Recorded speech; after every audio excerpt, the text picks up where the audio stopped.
Kamusta mga tol? Ako na naman ulit si Hermasian and ito'y kwento na naman ni Anaya, Killer Lips, Jelay at Victoria. Pakinggan.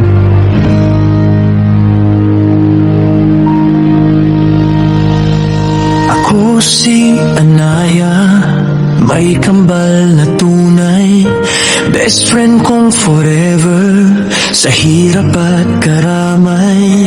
Siya si Killer Lips, sa TikTok na pangalan, sa tawanan naming apat na magkakaibigan.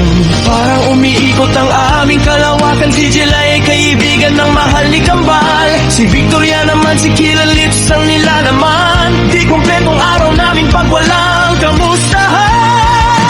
Kahit elde-arang pagitan ng mundo natin, pagmamahal ay hindi kayang pigilin.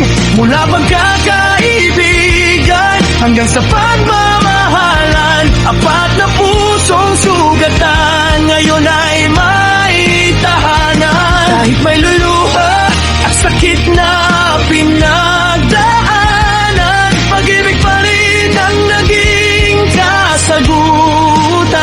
Kung ano mang pagsubok, kapit kamay pa rin, mas matatag na samahan, walang kayang bumitin.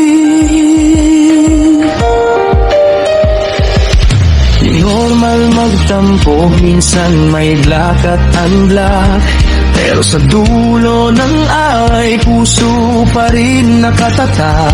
Hanggang ako at si Jelay ay nahulog sa isa't isa, pag-ibig na di naasahan, kusang nadarama. May asawa siyang pulis, ako naman may seman, 20 taon ang hiwalay, sugat na karaan. Pareho kaming babae ang piniling mahalin, sa piling ng isa't isa tunay naming damdamin. Kahit elde-arang pagitan ng mundo natin, pagmamahal ay hindi kayang pigilin.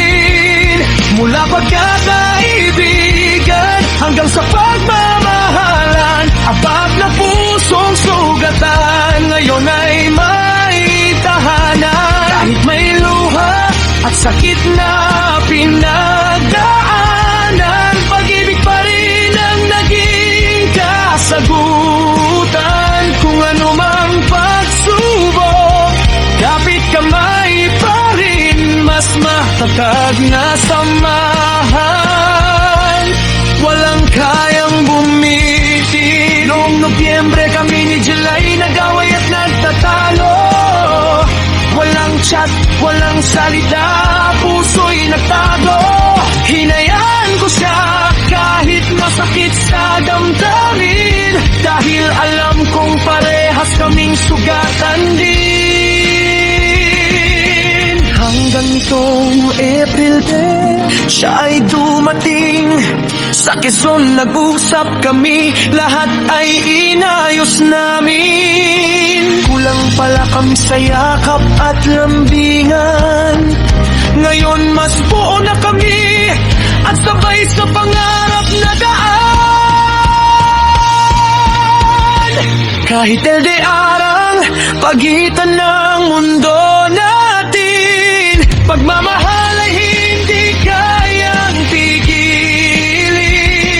Mula pagkakaibigan hanggang sa pagmamahalan, apat na pusong sugatan ngayon ay may tahanan. Kahit may luha at sakit na pinagdaanan, pag-ibig pa rin ang naging kasagutan. Kung ano mang pagsubok, kapit kamay pa rin, mas matatag na samahan, walang kayang bumitin.